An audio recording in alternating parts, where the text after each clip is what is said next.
At the top of the show for Shrek Jr., he comes out of a little outhouse, which is essentially his toilet. It's basically how Shrek introduces himself to the audience. To create this lightweight, fit for purpose, and cost effective set piece for Shrek Jr., I got some plywood from the Home Depot.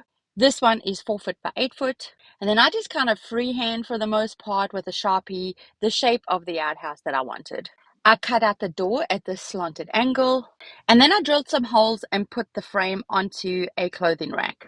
I did have to adjust a clothing rack from Walmart to make it taller because they don't normally go really much further than 4 foot something, but it's an easy, cost-effective way to move stuff about stage and give it some structure.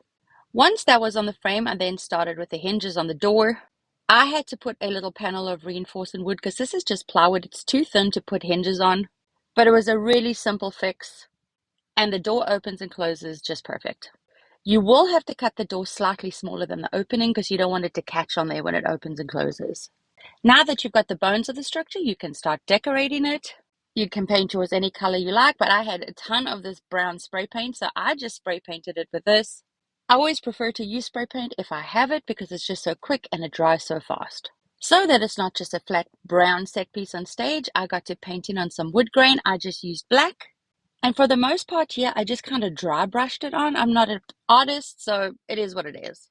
I also did some of the outline in black. This way it just pops on stage a little bit more and it gives it some definition.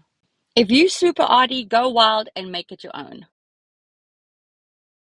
Essentially, that is it for Shrek's outhouse. This is going to be a dual sit piece, which means it can flip around, and on the other side, it can be something else. I love to double up on things so that I don't waste anything, but I also don't want it to look like I'm continuously using the same set piece on stage. So in Shrek Jr., there's a scene where Fiona has to go and hide in the barn because the sun sets and she is going to turn into an ogre. And to keep her secret, she runs into this barn that's just outside Duloc.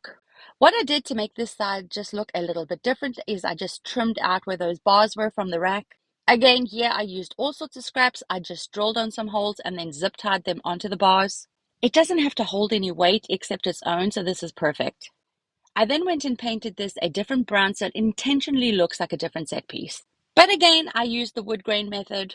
And I'm probably going to put a sign on these. One's probably going to say like, beware ogre or keep out. And the other one will say barn or something to that effect. To make it easier to open and close, I just put some rope through some holes to act as a door handle. And this is fit in with the rustic vibe I'm after. This is super simple, cost effective and fit for purpose, lightweight, easy to store and transport. Like and follow for more ideas.